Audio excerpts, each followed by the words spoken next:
All right, welcome to another installment of the Competitive Cornhole Crash Course. This is part 3 of 6, and in this one, we're gonna be covering the different types of cornhole equipment, okay?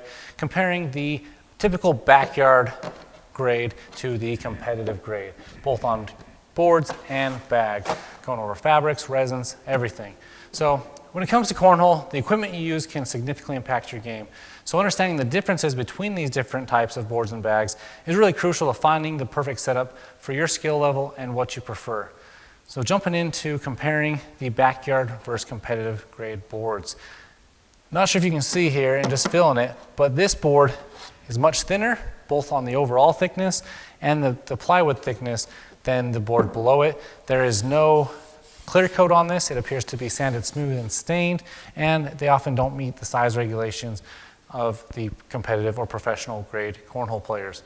So these boards are ideal for casual play, family gatherings, having them stuck in your garage, and not having to worry about if something maybe gets damaged to them. They're also about a third or a fourth of the cost of the competitive boards. These ones can go anywhere from $50 to $100 per set.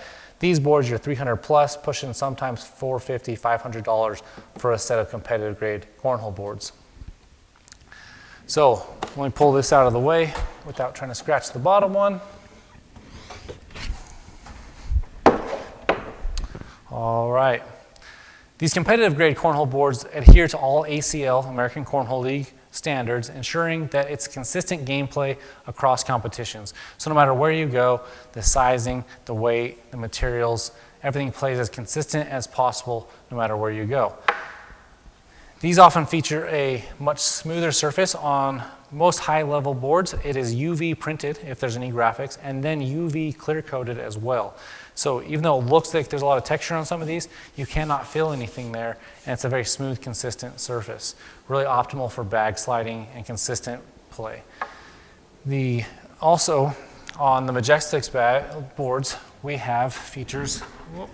Sorry, these are quite heavy. We're talking 30, 40 pounds. So on the Myjestix boards, we have double braced legs, adding that extra stability and grip into the ground so it doesn't slide, and an air blocker, meaning when they throw those high shots that come right through the hole, if you don't have this, they'll shoot out underneath the leg, and you're not, at the end, it's hard to remember which one's in the hole, but this will catch that and keep it from going out the backside. So let's real quick compare the bags, okay? First impressions, you can tell this is a much, much thinner bag, right? It's made of the same fabric all the way around, both sides, and it's very big, rough beads, maybe corn inside, right? They'll use all types of materials in there because they're really cheaply made bags. And these bags often don't meet the requirements, like the weight isn't right, and these are way too thin compared to what they need to be ACL compliant, as well as they do not have the ACL stamp, meaning they're allowed to be played in ACL competitions. Whereas competitive grade cornhole bags are constructed with 2 different types of fabric, often, if not always, a slow side and a fast side, so you can use them in different scenarios, and they're filled with plastic resin pellets that won't damage the board. They play consistently, they feel smooth in the hand, and again, they meet all those ACL size and weight specific requirements. And it just provides a very consistent playing experience for those serious players. So next, let's go watch a quick comparison between throwing these bags to these bags on the board so you can see how much differently they play. All right, so now that I got those all set up, I'm gonna throw 4 of each. I'll probably do 1, 1, 1, 1, so you can get a true comparison of the noise differences, and watch also how the bags bounce or don't bounce and how the boards move.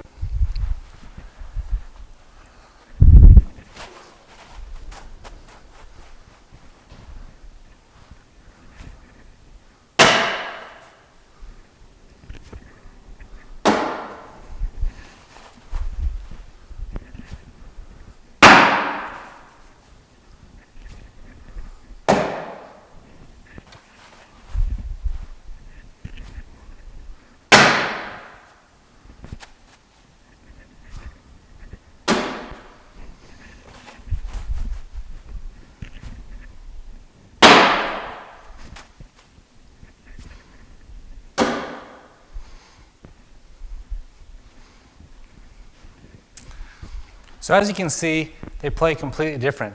And I don't know if you noticed on some of them, I threw different sides of the bag on the orange bag, on the competitive level bag, so you could see how they played differently. Well, hopefully that was pretty apparent how different they play, both sound and consistency on how they throw. But it's a lot easier to experience it for yourself. So when you throw some of these competitive level bags, you'll see the big difference compared to what you've played with before. Next, let's dive in a little bit to bag fabrics, okay? And some of the common type of fabrics that you're going to see in the competitive world of cornhole. One of the most standard, great for beginners that are getting into the 2-speed bags, is a typical stick and slide. Okay, on the stick side, it's a 2-speed. Lower the number, the slower the bag. It's kind of a suede material, and it sticks. It's really sticky, right?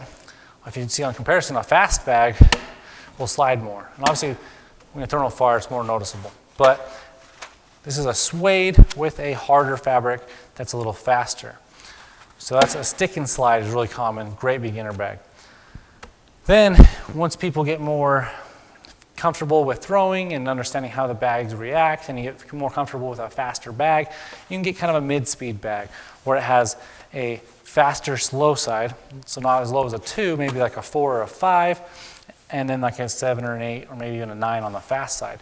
And these fabrics are typically smoother and a little bit thinner, and they just play faster based on the characteristics there.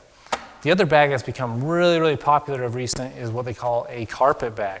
These are carpet and they don't have printing on them because this type of material actually is out of the upholstery world, like what couches and stuff are made out of. So you can't sublimate them or you can't print the color onto them or it ruins the fabric. These bags do have different speeds, but a lot of people love carpet bags because they play a little bit slower. So people that have a really fast and low angle throw love carpet bags because it can do all sorts of crazy things like roll over things or cut around things, and the carpets are becoming really, really popular because of those reasons. And just a quick overview on speeds, if you don't know what that means, speed ratings on bags are starting from 1 is the slowest and 10 is the fastest. Of all the competitive bags I know of, they all have different speeds on each side. And the reason why is so that you can have different types of shots. If a bag is in your way, you want to throw it with the fast side so that you can push it out of the way or into the hole with you, right? If there's nothing in the way and you have a really, really fast side, you probably don't want to do that one because the risk of it flying off the back is a lot higher. You use the slower side to be more controlled, and if you do miss the hole, it stops behind the hole and doesn't fall off.